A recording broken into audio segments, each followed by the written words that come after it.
Hi everyone, I'm Leah. And I'm David, and this is Wineforecaster. On this episode, well, we've already started the episode because we have opened a 2013 Chardonnay from Awera Vineyards. Awera Vineyards, who's heard of them?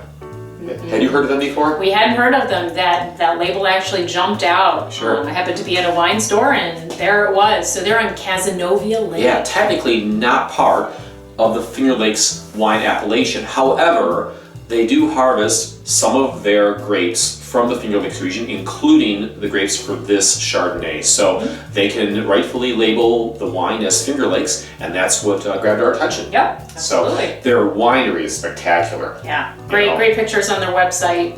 Yeah. Just really amazing, lots of events. And you know, when you go to wineries, there's some unwritten rules that you should kind of abide by. And so we made up a list of some do's and don'ts that we thought might be helpful for you when you're traveling through the Finger Lakes or any wine region and visiting wineries. So we'll start with some of the do's and don'ts. All right, you want to start? Yeah, I'll start with some of the do's. Yep. And you can do the don'ts. So one of the first things is to make sure you're sniffing the wine before you taste it. Everybody wants to go ahead and just have that first gulp, especially when you go to that first winery, but make sure you really smell and really get an understanding of what the nose is for the wine so you can better appreciate it. Absolutely. One thing you don't want to do, don't wear cologne or your perfume. Leave that stuff at home, because although you probably smell really nice with it on, you're really gonna you're gonna be messing up people's noses, and they are not going to be able to smell the wine. So another thing that you want to do is certainly sip the wine, but don't feel like you have to swallow it all the time. You can always spit it out. And we've talked about how to do that, right? You want to show them? Sure. So sniff. And besides sniffing, we'll show you something in a second. Yeah, you can just spit right into they have these spit buckets right there on the counter. So feel free to do that. In fact, you can almost, some of the wineries, I think, that they kind of know if you're a little more serious about wine when you pull this out and start spitting, rather than you're just a novice and you're just drinking everything. And another thing, don't feel obligated to drink everything. You can just pour it right into the spit bucket if you don't want to drink it. So it only takes 3 or 4 wineries before holy smokes, it's you really a lot. start to feel the effect. And that goes into something else that you probably want to talk about. What's that? Well, you don't want to drink too much. No way. Absolutely. No way. I mean, it's great to try all these different wines, but it does really add up, especially if you're trying 3 or 4 wines. Yeah, so don't get at drunk. each winery. It's not professional. It's not right for everybody else. And if you're driving, it's absolutely a no-no.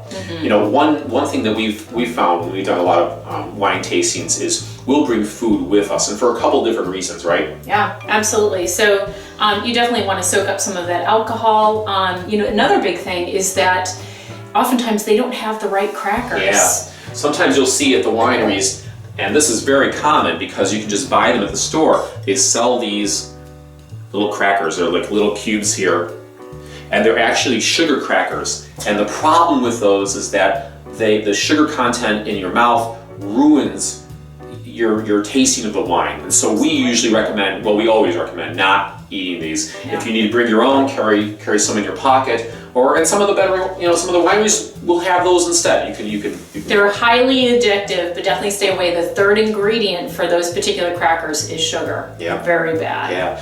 I think one other don't. Don't feel obligated to buy when you're at the winery. You're there to taste. You're there to experiment and try. That's the beauty of going to the winery, is that you can try it before you buy it. You don't have to feel obligated. If you like it, we'll buy it. If you don't feel like you like it, be polite and just move on, or whatever. Move to the next wine or the next winery. Yeah. Especially if you're traveling, if you have wine and it's a warm day, you don't really want it to sit in the car. That can oftentimes ruin the wine. So you can oftentimes find those different wine stores rather, to find the wine, or you can at least ask them, or you could also have it shipped to you. So what do you make of the wine? Well, it's definitely got an oaky component. I noticed that when we first tried it, on the nose, at least. It was oak barrel. Yeah, it was oak and stainless steel. Is Get a what they little said bit of the online. vanilla, most likely from the oak as well. Yep. Maybe a little bit of kind of like a liminess to it.